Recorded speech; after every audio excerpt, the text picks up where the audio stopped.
Three new Michigan bills introduced to the State House would change current laws on texting while driving. The new bills are an attempt from lawmakers to keep restrictions up to date with the latest advances in technology. Savannah Fish joining us this morning, telling us when, if passed, these bills could impact the law and the impact it could have on drivers. Yeah, that's right. Good morning to the both of you. It's unclear exactly when this three-part bill package, if passed, could become law. However, lawmakers behind these bills say that they have until the end of December of this year to get it to the governor's desk to be voted on. And they say that it's crucial that it does get there because right now current law just simply does not meet the advances of current technology, and it's a deadly problem. I introduced a three-bill package along with two of my Republican colleagues, Representatives Mueller and Bellino.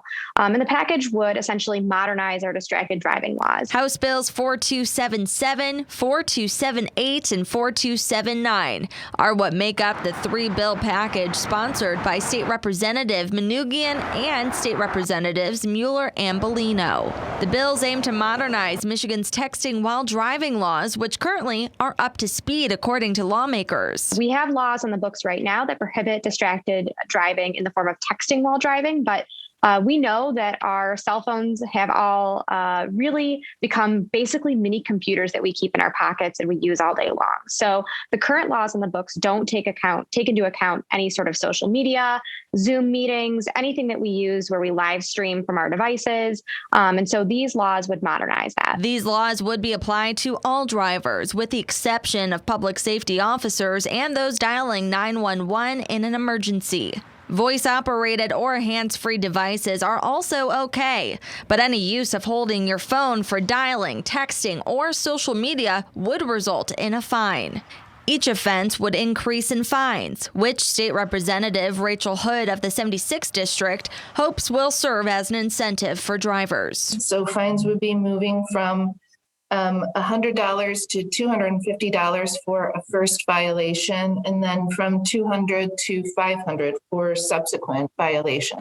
And hopefully those increased fees and fines will be a deterrent and help to change behavior so that we can all be safe on the road. And whether you are guilty of it or not, distracted driving is a problem, one that's become difficult for officers to enforce.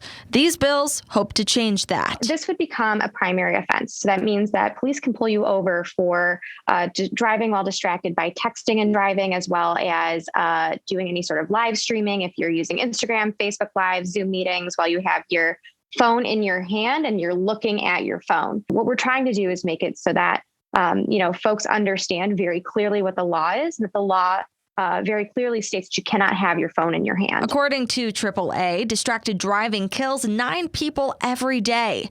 In Michigan, there were 64 fatal crashes involving a distracted driver, resulting in 71 deaths in 2019. The report also gathered poll data where 39% of drivers admitted to reading their phone while behind the wheel, and 29% admitted to typing on a smartphone at least once while driving. Would an increase in legislation, would that help? It depends on that individual. Lieutenant Michelle Robinson of Michigan State Police's 6th District headquarters says texting while driving is just one fraction of the problem. Their troopers have seen a significant increase in speeding, with drivers reaching speeds over 100 miles per hour, as well as impaired driving at all times of the day.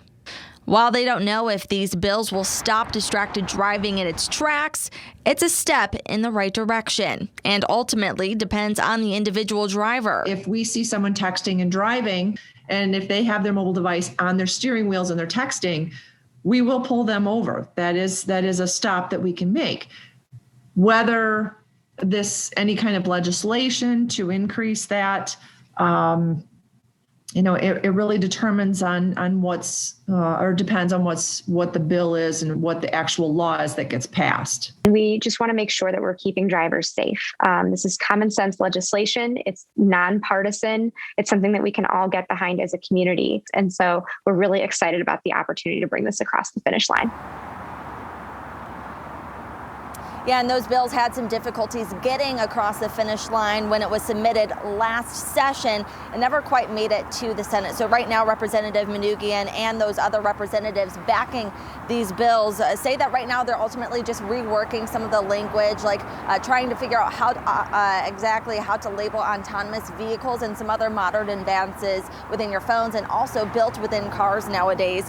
So they're hoping that those discussions really take effect and start to speed up, and they're hoping to get those bills on the governor's desk in the very near future. Back to you guys.